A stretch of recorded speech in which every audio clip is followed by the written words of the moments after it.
Salut à tous, j'espère que vous allez bien. Salut les académiciens, salut à ceux qui nous suivent à travers nos différents réseaux sociaux, WhatsApp, Telegram et Discord.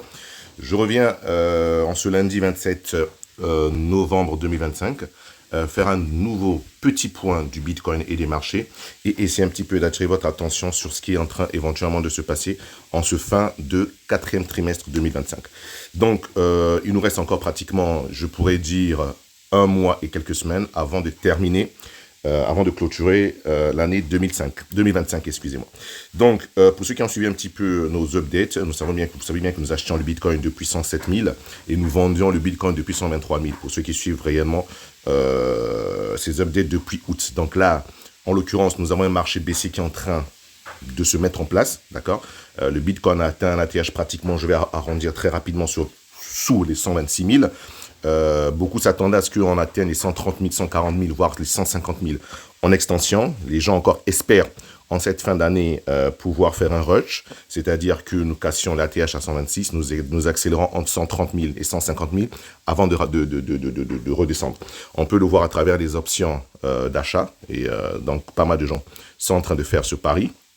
Mais personnellement, j'aime pas parier, je joue avec des probabilités et je me dis que tiens, fondamentalement, on a pas mal d'éléments qui concourent dans le sens où il y aura une prise de bénéfice de ceux qui ont commencé à acheter du Bitcoin depuis les 50 000 il y a maintenant plus d'un an et commencer à les shorter, d'accord, pour pouvoir éventuellement s'attendre à ce qu'on baisse.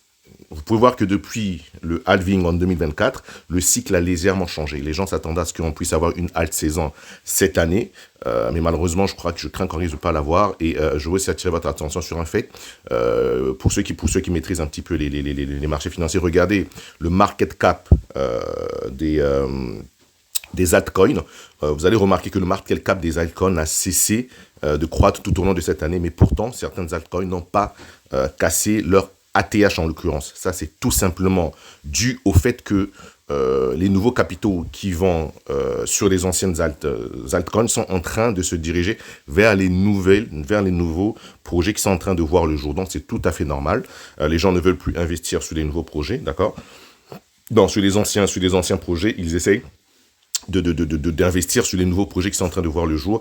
Et 2026 risque d'être une année où pas mal de projets vont voir le jour. Donc, si je pousse un petit peu mon raisonnement un peu plus loin, je me dis que ceux qui sont en train de prendre actuellement des bénéfices via, par exemple, le BNB, via en l'occurrence, aujourd'hui, le Bitcoin qui a quand même surperformer le marché. À un moment donné, ils vont rallouer ces locatifs. On voit encore un petit peu l'or. L'or a atteint des sommets énormes. Donc, à un moment donné, il faudrait que le marché se stabilise et que ces capitaux se dirigent ailleurs. On peut voir que les États-Unis sont en train de tout mettre en place pour essayer de faire en sorte de rattraper leur retard vis-à-vis des crypto-monnaies. On voit Donald Trump qui, sa famille, lui, se sont vraiment bourrés dans le crypto-monnaie avec leur crypto-monnaie WLFI qui est en pole position, et surtout le fait qu'ils sont en train de chercher à créer une banque décentralisée. Donc, je vois un marché baissier en 2026, donc un marché qui va, nous y sommes maintenant, un marché baissier qui va peut-être, je dis bien, deuxième trimestre, troisième trimestre 2026, emmener un Bitcoin sous 80, 70 000, pourquoi pas 60 000. Bon, il y a aussi une possibilité que le Bitcoin aille jusqu'à 50 000, mais les probabilités sont faibles. On va aller progressivement. Déjà, si on se retrouve sous les 100 000, entre 90 et 80 000, on pourra voir comment ça va se stagner. Mais sachez qu'un Bitcoin sous 100 000,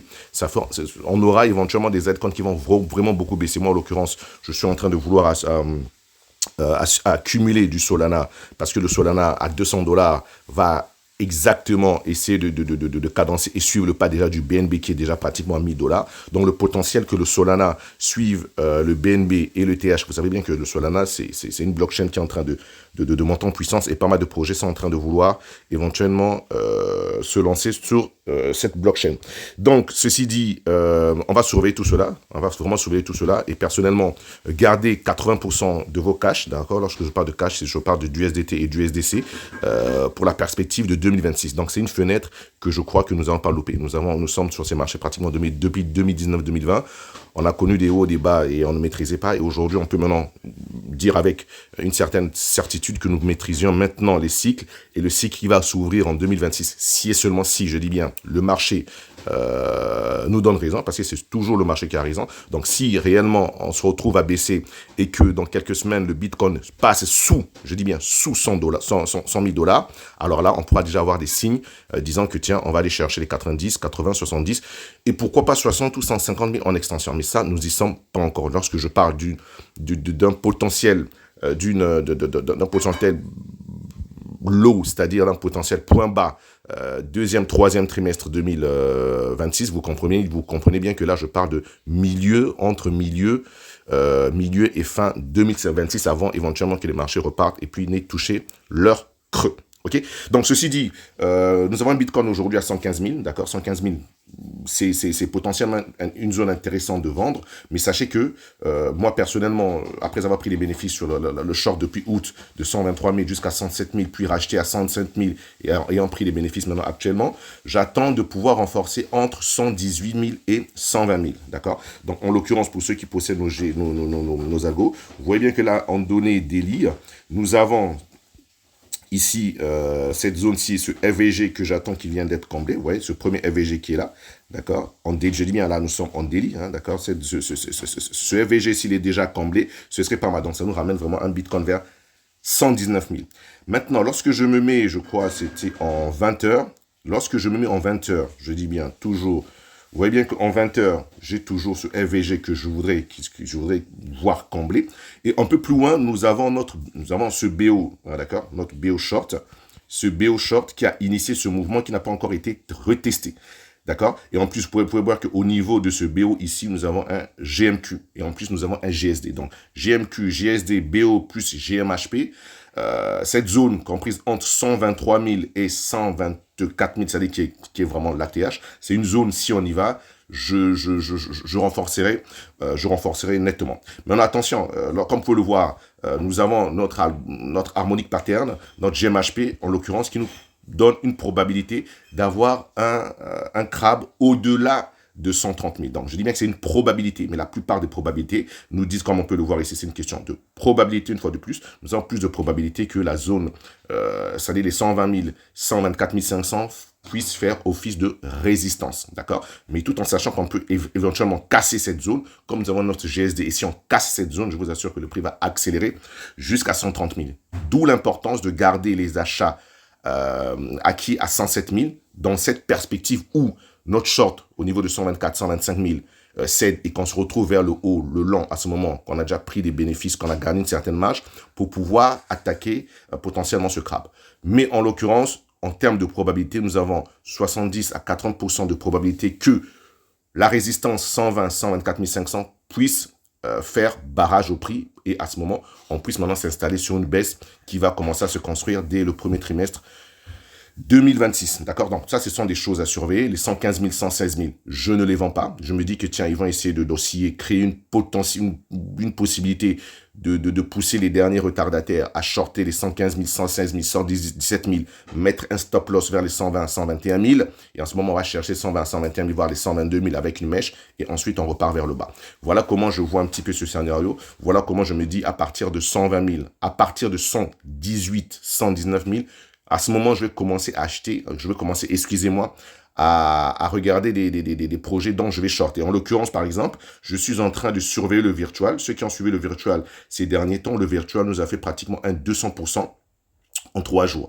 Donc, le virtual, non, pas le layer, excusez-moi, pas le layer, le virtual, il est là. Donc, j'attends, vous voyez bien qu'il a explosé énormément. Donc, il vient de se stabiliser au niveau de ce GSD, hein, d'accord? Il vient de se stabiliser au niveau de ce GSD à pratiquement, excusez-moi, voilà, donc à pratiquement, donc à pratiquement à 1.50, d'accord? Mais il n'a pas touché, donc en 1.50, il est juste arrivé prendre ce GMQ, donc ça dit, il a pris la liquidité qui se trouve au niveau de ce GMQ, donc la liquidité prise. J'aimerais bien potentiellement voir un GMQ, un virtuel arriver sur cette zone BO H20, d'accord? Donc là, vous voyez bien que le Bitcoin est encore en dessous. Donc si le Bitcoin va vers les 120 000 à ce moment et que le virtual arrive vers les vers les BO un peu plus haut, donc c'est-à-dire en l'occurrence ici entre 180 et puis disons 2 dollars, moi à ce moment-là je commence à shorter le virtual à un point mais pas possible parce que c'est l'une des crypto-monnaies qui a surperformé le marché à un point mais pas possible. Donc en l'occurrence je vais surveiller cela, d'accord, je vais surveiller le fait que arrivé ici nous voyons bien que au niveau de notre GSI nous sommes sur la zone de surachat énorme, donc je m'attendrai potentiellement avoir un petit rabais ici et revenir ici et ensuite repartir dans ce sens. Comme ça, ainsi, nous allons pouvoir créer notre divergence baissière que je vais surveiller sur les time frames inférieurs à H20. Donc, c'est-à-dire à partir de H15, H10, H8 jusqu'à H6, je vais commencer à surveiller cette divergence. Donc, je répète, la crypto-monnaie que je vais vendre en masse, ce serait le virtual, lorsque on va aller chercher entre 1,70 et 2 dollars le virtuel, à condition que, en même temps, nous ayons un Bitcoin qui arrive vers les 120 000. Okay. Donc, pour finir, je vais vous présenter le graphique du market cap du dollar. Donc ça, c'est intéressant toujours à suivre. D'accord. Donc ça, c'est intéressant à suivre. Je vous invite vraiment à suivre le market cap du dollar. Donc, tac, tac, tac, je me remets en daily. Je crois que c'est en daily que j'avais publié sur... oui, c'est en daily que j'avais publié sur... Tac, tac, tac, tac, tac. Bon, vous voyez bien que là... pour ceux qui ont un petit peu suivi ce que nous avons partagé sur Discord et puis Telegram, nous arrivons sur une zone. Déjà, là, on voit bien que le dollar, hein, c'est-à-dire le market cap, j'espère que tout le monde comprend ce que c'est que le market cap d'un actif. Si c'est pas le cas, allez taper sur Google, c'est très simple, vous allez le remarquer. Donc, on voit bien que l'USDT dollar est venu toucher ce point à 4,66. Donc, c'est une zone intermédiaire où potentiellement, on va acheter, ou potentiellement pas acheter, excusez-moi, mais vendre certains actifs. Voilà pourquoi on voit que le Bitcoin arrivé sous 115 000 peut, sur du court moyen terme, faire office de barrage et redescendre sous 112 000, 113 000. Mais personnellement, moi, j'aimerais vraiment commencer à acheter à vendre des actifs, c'est lorsque l'USDT, c'est-à-dire le market cap du USDT va arriver dans cette zone, d'accord? Comprenez bien que lorsque le market cap du USDT baisse, ça veut dire que les actifs sont en train de augmenter. Et lorsque l'USDT augmente, les actifs sont en train de baisser. Donc, c'est-à-dire l'USDT, le market cap du USDT est corrélé négativement avec les actifs, en l'occurrence le Bitcoin. Donc, je répète, quand l'USDT baisse, le Bitcoin augmente. Et quand l'USDT augmente, le Bitcoin et tous les autres marchés des altcoins baissent. Donc, personnellement, lorsqu'on va baisser jusqu'ici, d'accord, si on baisse juste dans cette zone de BO lent que vous voyez, ça veut dire que les marchés peuvent potentiellement continuer à monter. Donc, vous voyez bien que le Bitcoin étant à 115 000 avec un USDT market cap à 4,66, si on descend, si l'USDT market cap descend jusqu'à 4,30, puis 4,10, à ce moment arrivé ici, on voit un Bitcoin, comme je viens de le dire, au niveau de 120, 124 000, c'est à ce moment que je vais pouvoir commencer à shorter. Vous voyez bien que nous sommes en données daily, donc c'est pas quelque chose qui va se faire très rapidement, à moins qu'il en ait vraiment un crack comme la dernière fois, ce qu'on a vu, et puis qu'on ait des mèches et des bougies qui vont directement en ligne droite. Donc c'est quelque chose qu'il va falloir surveiller, je dis bien surveiller le market cap en daily, regardez bien cette zone, et en même temps, si nous avons notre GSI qui arrive dans notre zone ici, turquoise, de la zone de survente, je dis bien, c'est à ce moment-ci que nous pourrons éventuellement commencer à chercher des shorts sur le Bitcoin, chercher des shorts sur Litecoin, et moi personnellement, comme je vous le dis, la crypto-monnaie que je vise à shorter vraiment en masse, ce sera le virtual. Donc, je vais surveiller tout cela. À quel niveau, si nous arrivons entre 119 000 et 120 000, puis le market cap est au niveau de ce BO lent et le GSI, et à ce moment, si j'ai un virtual dès 1.60, 1.70, au lieu de vendre du Bitcoin, je vends du virtual parce que le potentiel de baisse du virtual, il est énorme. Ça veut dire que si le Bitcoin va chuter de 10, 20, de 5, 10, 15%, le virtual, lui, risque de chuter de 60, voire de 40, 50, 60%. Donc 40% avec un effet de 10, une baisse de 40% sur le virtual, avec un effet de levier de 10, excusez-moi, ça fait une performance de portefeuille de 400%.